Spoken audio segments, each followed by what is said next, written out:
Welcome back, everybody. The History Guy here. Thanks again for all the fantastic comments on my recent videos. Really appreciate those things, all the input. Even when I don't agree with you, I certainly welcome alternate ideas and strategies and different ways of looking at things, because we all have our own particular way of doing things, and there's not necessarily one that is right or wrong.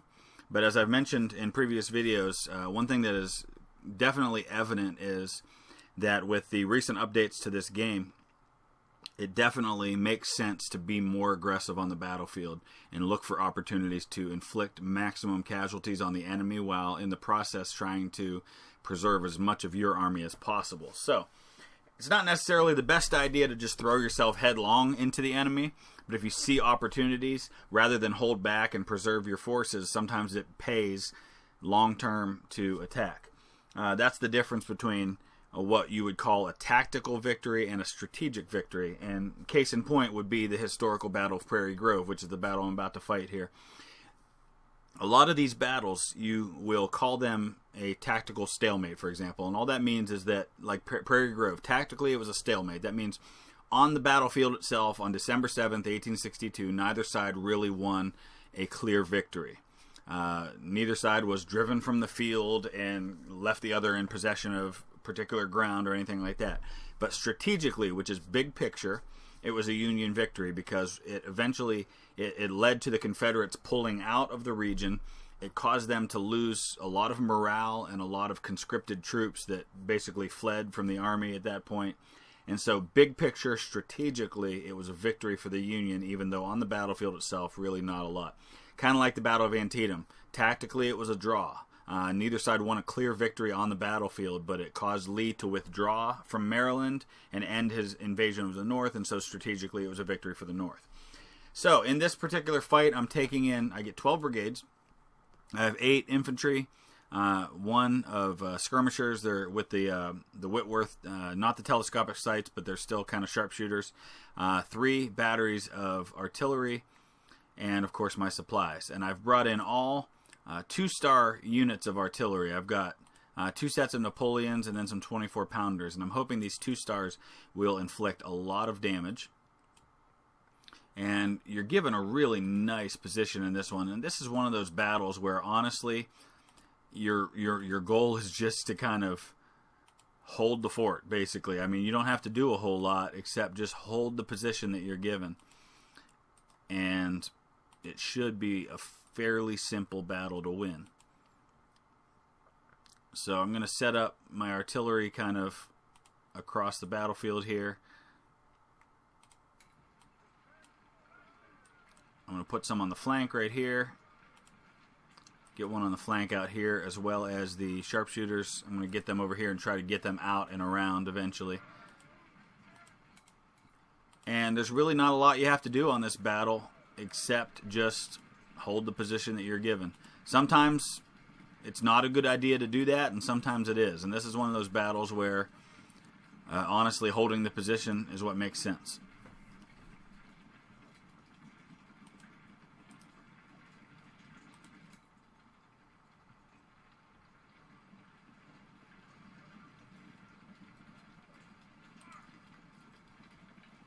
I'm going to try to get the Texas Brigade all the way out here and into these woods, if I can. I'm going to run them out there.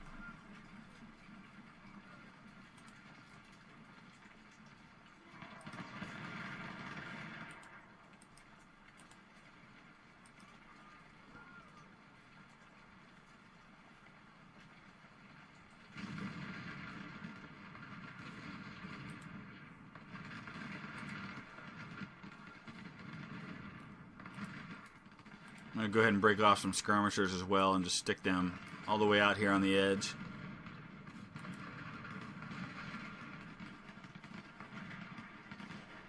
And of course the objective's right here, and all I need to do is just, when the time comes, just move forward a little bit and grab that. Up until that point, he can have it.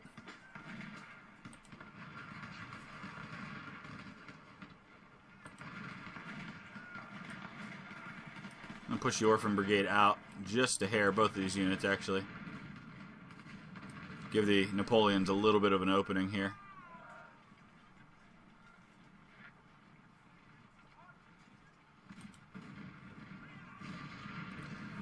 basically even. He's got about 1,800 more men on the battlefield than I do.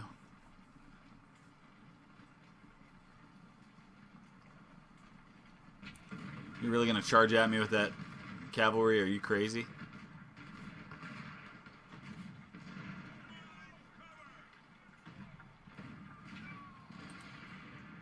I'm going to sneak those skirmishers out all the way to the edge of the map. And with the sharpshooters, I'm just going to wait and see what happens over here. And if I get an opportunity, I'll send them down and around.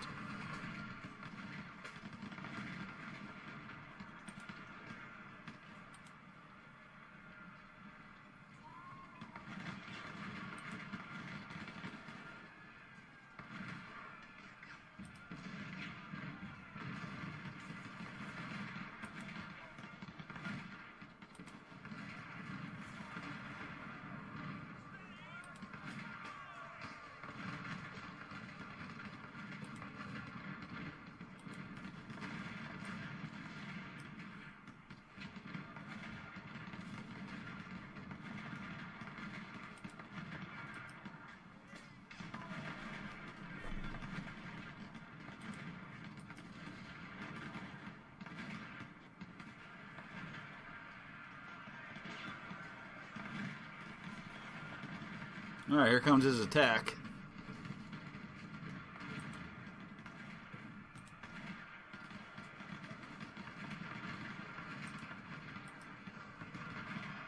Oh, the Orphan Brigade just got caught in a little interesting situation here. That's what Douglas is here for. Oh, there's 2 brigades hitting me right here.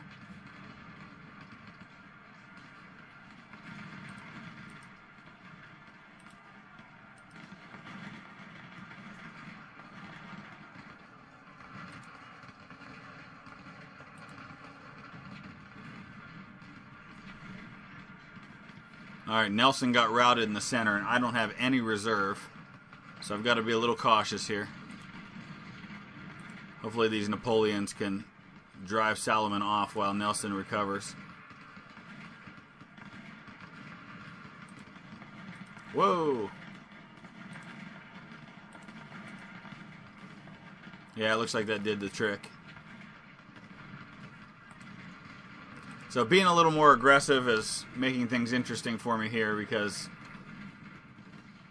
he hit me pretty hard on the right side. Normally I would have stayed back and just held my ground back here and wouldn't have gotten myself in that position.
Let's get the Texas Brigade after these guys.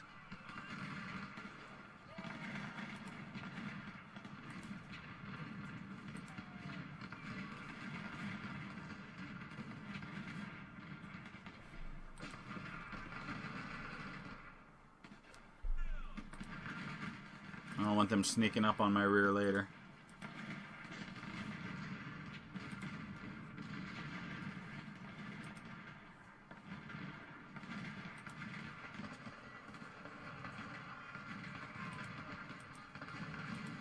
And now we'll start swinging this side around. There's some artillery up here somewhere.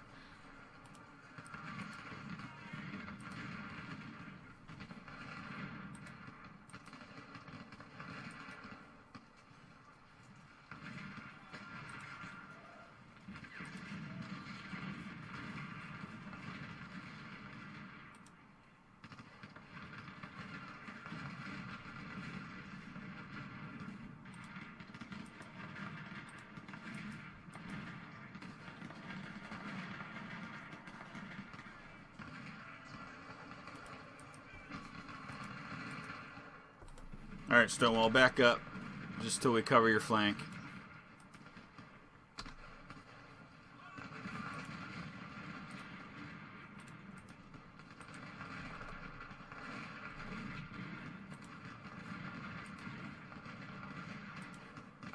See if I can get up on this hill and find that artillery with my sharpshooters.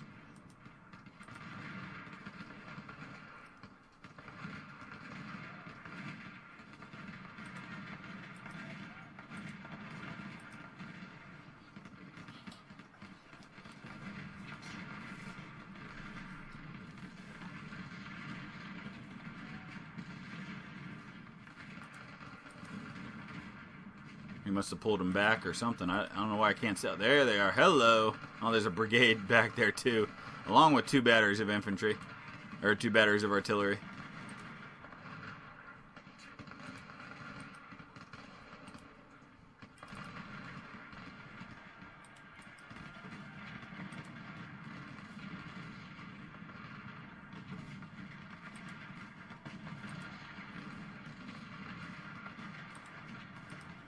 I'm going to get die driven into the corner back here.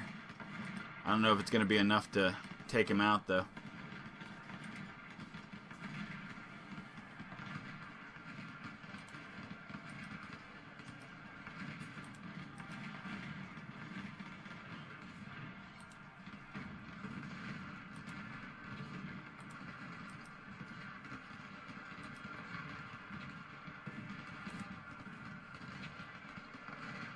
Alright, those skirmishers are toast.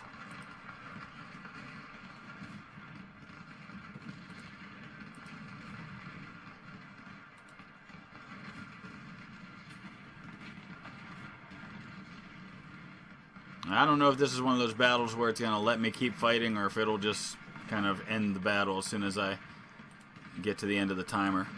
I'm hoping it'll let me pursue this a little bit, because it's only 8:48 in the morning. Alright, their condition's good, so I should be able to charge the guns here.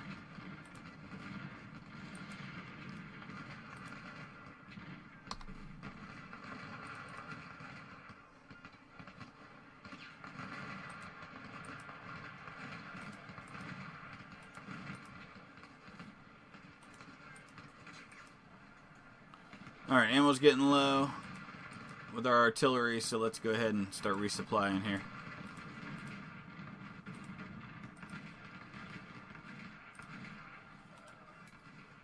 Check my infantry. Infantry's good. Just the artillery needs a resupply.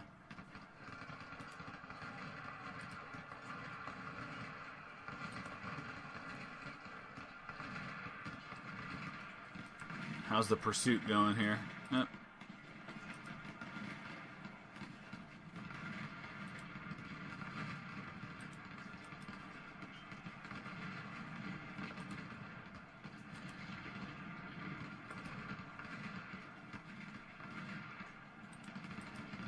Let's look at casualties.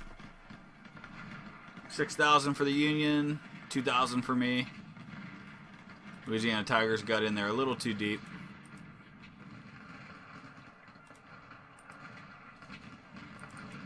Alright, I don't normally use sharpshooters as melee troops, but in this case we got to do it before these guns open up on me.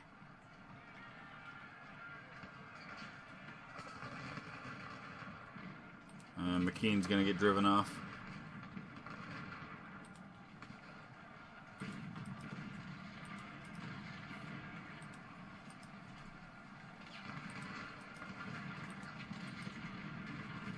Oh, Douglas.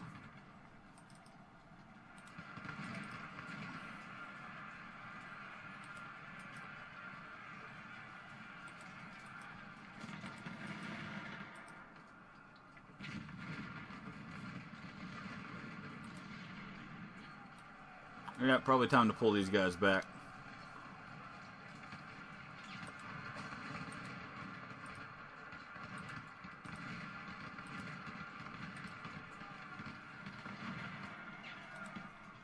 Alright, we got die driven all the way into the corner now. Bad thing is Texas Brigade lost their commander, which certainly lowers my chances of being able to cause him to surrender or something.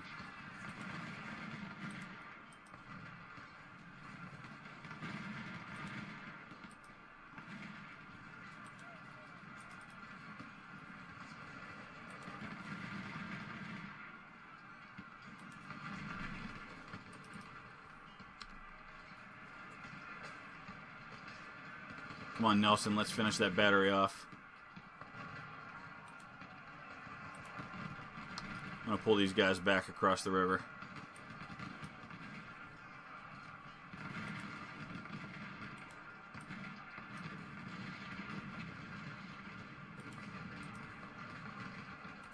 Whoa, whoa, whoa, whoa. Lots of batteries just opened up on Nelson, or lots of brigades just opened up on Nelson.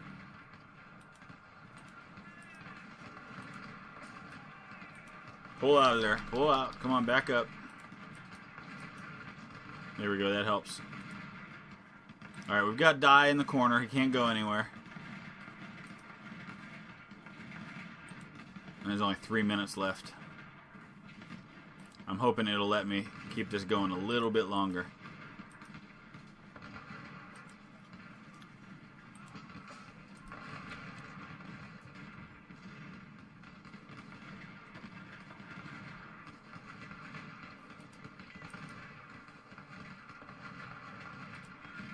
Nah, it didn't. Darn it. Okay, so 3,000 casualties for me, 7,000 for him. I could have sat back and probably done that for like 1,000 or 1,500 casualties, but I wouldn't have inflicted nearly as many, and that was kind of the goal right here. So that's what I went with. Let's see what we did as far as goods goes. Not a lot of anything really, just a couple miscellaneous things here and there. And so let's go back and take a look where things stand. Alright, so let's see.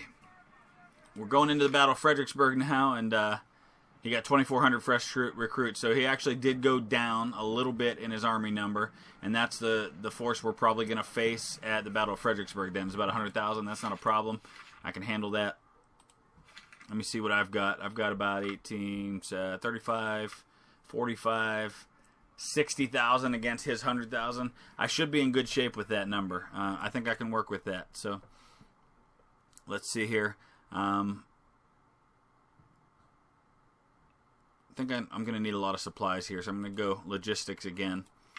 And then I'll get myself refit and ready for the Battle of Fredericksburg, which I guess I'll be doing this weekend. And I have a kind of a unique strategy for Fredericksburg. It worked the last time I tried it, and I'm going to do it again, which is basically to give up the right and just let the Union have it, because you don't need it to win, and that's where most of the casualties happen. That's where most of the Union Army goes. So we'll see how it works. But as always, I welcome your input, your ideas, your observations. What did you do on this battle that worked? Is there an effective way you found to destroy the army? What do you think? So just let me know. Hit that thumbs up if you would, and subscribe if you haven't already as well. Thanks for watching. We'll see you again soon.